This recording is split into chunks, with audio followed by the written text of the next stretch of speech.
Good morning students. बेटे आज का हमारा विषय है सर्वनाम। सर्वनाम बेटे दो शब्दों से मिलकर बना है सर्व प्लस में नाम। अब सर्व का मतलब सबका और नाम यानी नाम। तो सब नामों के स्थान पर जिन शब्दों का प्रयोग किया जाता है उन्हें हम क्या कहते हैं? सर्वनाम। तो परिभाषा क्या हो जाएगी? संज्ञा के स्थान पर प्रयुक्त होने वाले शब्द हमारे क्या कहलाते हैं? सर्वनाम।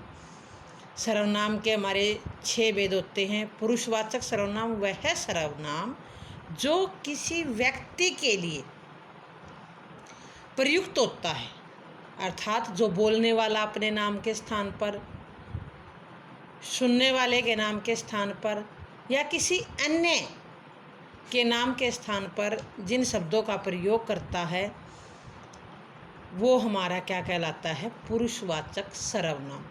बोलने वाला होता है वक्ता और सुनने वाला क्या होता है? श्रोता।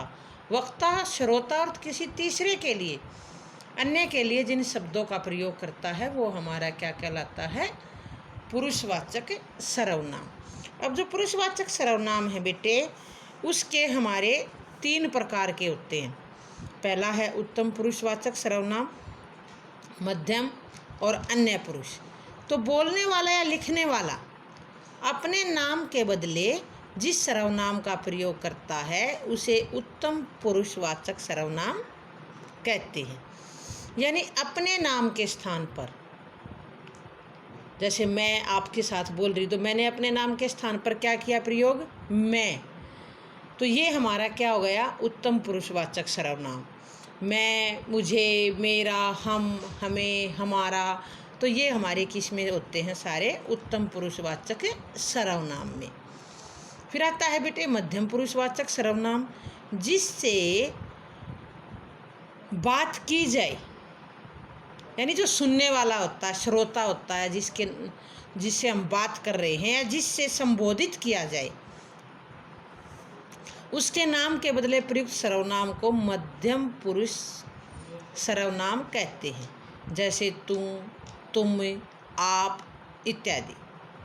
जैसे सुनने वाला जो होता है उसको हम क्या कहते हैं? आप।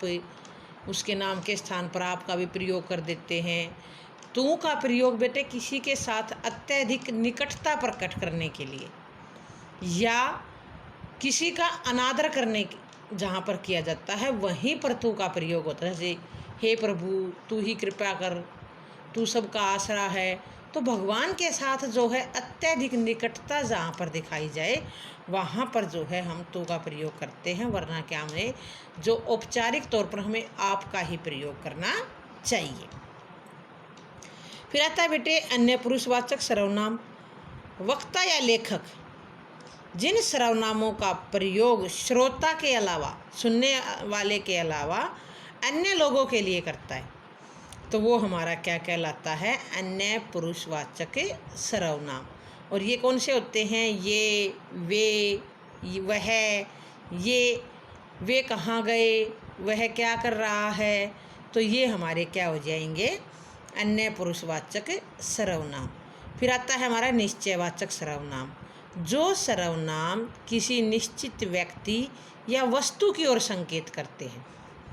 कोई निश्चित व्यक्ति या वस्तु, चाहे वो दूर है चाहे वो समीप है, उनके लिए जिन सर्वनामों का प्रयोग करते हैं उन्हें निश्चयवाचक सर्वनाम कहते हैं। जैसे यह, वह आदि। अब यह और वह जो है बेटे अन्य पुरुषवाचक सर्वनाम का में भी प्रयोग होते हैं और निश्चयवाचक में भी प्रयोग होते हैं, मगर दोनों में अंतर क्या होता है? वहाँ तो ये क्या होते हैं? किसी के नाम के स्थान पर प्रयोग होते हैं। जैसे वह क्या कर रहा है या वे कहाँ गए हैं, तो वहाँ पर उनके नाम के स्थान पर प्रयोग किया तो वो हमारे क्या कहलाए? अन्य पुरुषवाचक सर्वनाम।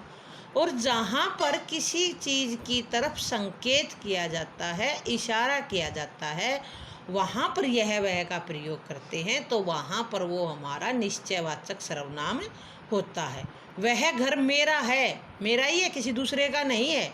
वह पुस्तक मोहन की है, यानी वो मोहन की ही है और किसी की नहीं है, तो वो निश्चयवाचक सर्वनाम में उसकी तरफ इशारा किया गया है। फिर आता है बेटे हमारा अनिश्चयवाचक सर्वनाम।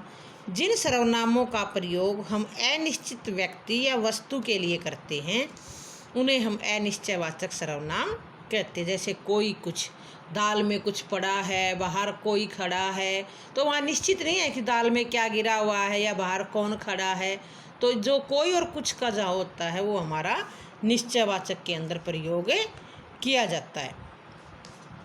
फिर आता है बेटे हमारा प्रश्नवाचक। प्रश्नवाचक ये वे सर्वनाम होते हैं जिनका प्रयोग किसी व्यक्ति या वस्तु के संबंध में प्रश्न पूछने के लिए जो है किया जाता है, जैसे कौन, क्या आदि। तो जहाँ पर हम प्रश्न पूछते हैं किसी से कोई, तो वो हमारा क्या कहलाता है, प्रश्नवाचक सर्वनाम। आप क्या कर रहे हो, बाहर जो है कौन खड़ा है, ऊपर कौन बैठा है, आप कहाँ जा रहे हो, तो क्या क्या कौन, ये जो होते हैं हमारे किसी से जहाँ पर कोई प्रश्न किया जाता है तो वो हमारा किस में होता है, प्रश्नवाचक सर्वनाम में। फिर आता है बेटे संबंधवाचक सर्वनाम। जिन सर्वनामों से वाक्य में प्रयुक्त दूसरे सर्वनाम के साथ संबंध स्थापित किया जाता है वे हमारे क्या कहलाते हैं, संबंधवाचक सर्वनाम।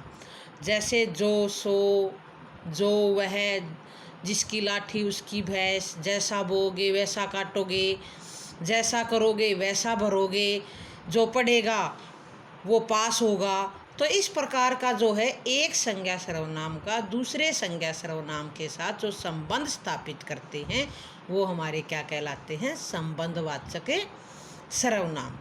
और लास्ट है हमारा निजवाचक सर्वनाम। जो सर्वनाम अपनेपन का बोध कराते हैं उन्हें हम निजवाचक सर्वनाम कहते हैं।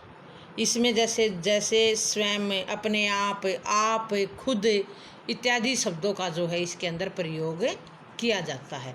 मैं अपना काम आप कर लूँगा, वह अपने आप चला गया, वह खुद ही यहाँ आया था, वह स्वयं अपना कार्य कर रहा है। तो इस प्रकार के जो सेंटेंस होते हैं वो क्या होते हैं, हमारे निजवाचक सर्वनाम के होते हैं। अब बेटे जो निजवाचक सर्वनाम में जो है आपका प्रयोग होता है और निजवाचक सर्वनाम और आपका प्रयोग जो है वो मध्यम पुरुषवाचक सर्वनाम में भी होता है। अब दोनों में क्या अंतर है? दोनों में बेटे जहाँ पर किसी के नाम के स्थान पर प्रयोग किया जाएगा, आप क्या कर रहे हैं, तो यहाँ पर आपका जो प्रयोग किया वो क्या कहलाया, हमारा मध्यम पुरुषवाचक सर्वनाम। वह आप चला गया, ये आपका यहाँ पर प्रयोग हुआ निजवाचक सर्वनाम में। तो जहाँ पर जो है हम किसी के नाम के स्थान पर आपका प्रयोग करेंगे तो वो मध्यम पुरुषवाचक सर्वनाम होगा, और जहाँ पर अपनेपन का बोध कराने के लिए जो है प्रयोग होगा वो हमारा क्या होगा, निजवाचक सर्वनाम। तो सभी विद्यार्थी इनको अच्छी प्रकार से वीडियो को देखेंगे और अच्छी प्रकार से याद करेंगे।